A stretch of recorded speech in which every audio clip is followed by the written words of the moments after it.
Ayun guys, sasakay na kami. Papa, mangga. Ugas mo ini? Eh? Mangga ugas mo ini? Chica, motor dati. アマン大丈夫だよ。アマンがやるんだから。アマンのために来たのよ。アマンとアマン行かない。パパは大丈夫。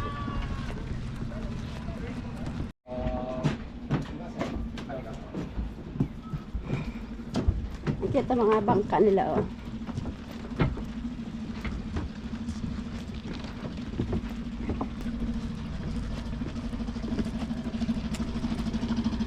Ay ka. 手前だけ。手前まで。でも、越えないように。越えちゃダメ。越えちゃダメ。あとは好きなところ行っていただいて。 40分ぐらいで。はい。じゃあ大人の方が。Ay, mahal. はい。 Tara guys, samahan nyo kami at tara magsakay ta aning giingon nga balalong diri sa Japan ba. Pero makalingaw kay kita itong anak ko kasi guys. Human sa yang pag-eskwela kada Domingo unta ni siya maghangyo ba. Magkuan si Jaw nga magsakay kuno, managa kuno si Jaw. Pero wala naman kaming makitang panagaan diri sa Japan pag Ginoo ko eh. So ayan, naisip ng asawa ko na sumakay na lang sa balalong na ito na kulay yellow. Balalong talaga. So guys, ayan. Pakita nyo guys, ang ganda ng ang lugar no, di ba?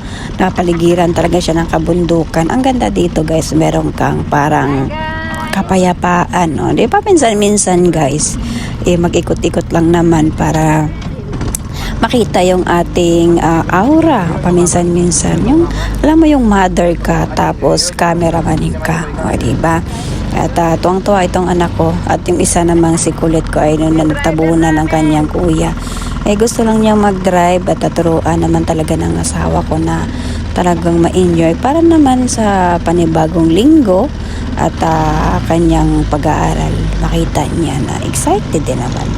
So, yun na nga guys, cameraman muna tayo ngayon at maikot natin ang bundukan dito, yung karagatan. Ano siya guys, naghalong ano siya, yung tabang tubig na tabang at yung dagat. So, ayan, ewan ko kung ano bang klase. Pero ang tawag dito sa lugar na to dahil Sagamiko. Palaisdaan, may nanghuhuli din naman ng isda diri Pero ang pinakasentro jud ding among gibuhat karon nga paglalakbay ning karagatan kadutubigan kining mag-drive tong ahong anak ba nga gamay o the driver si Ja.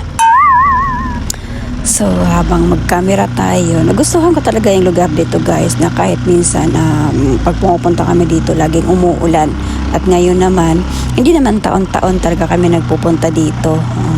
Yung nagkataon lang talaga na medyo malakulimlim, maayos ang kinabuhi ba, maragoy tupak ning hongbana, mao ni usahay pagtupakon lagi pod ba. So yun na nga at pwede tang magkuan ilang minuto lang ang takbo-takbo natin dito kasi may limit dahil may ano yung gasolina niya, so bawal lumagpas sa mga naka na tali, may tali sa tunga niyan guys So, bawal ka lumagpas doon dahil may limit yun. Kaya murag 30 minutos naman siguro, 40 minutos na siguro ning pag-drive na mo ani. Tapos yun, pag kailangan umuwi ka na kagad dahil mahurot ng imong gasolina, adto ka tungaan ng karagatan nga magtutaw-lutaw ka. So, maujud ning inaning buhay. Pero kita nyo guys, ang ganda ng kalawakan. Kalawakan talaga, ang ganda ng karagatan, diba? So, parang sarap na pakiramdam yung simoy ng hangin, maganda. At yung makikita mo sa paligid, wala kang iniisip na problema. Kung meron mga problema, itambog mo muna sa dagat ba? Para mayroon kang, kasi maiba na naman ang buhay ba? So, yan, gi-enjoy na naman. Arang katawa na na guys, kayo saon. Kaya yung driver ba, yung bata pa lagi ba mag-drive kaya lisod lagi. Ang ba, nagitupak na kaya sige, libot-libot rami. Marot ng gasolina na mo ron. Ay, makalingaw ng inaning adventures guys ba. Musakay, magsakay kag balalong nga may gasolina. Enjoy ang buhay. Hiwa makita gahong gamay. Pero at least diba guys, masaya yung adventure mo. So, yun lang ang aming adventures guys. Slip-silip lang ng mga karagatan na maganda ang kinabuhi ba. Salamat guys sa aming adventure. I hope na tuwa naman kayo at masaya sa mga overlooking na karagatan. Thank you guys!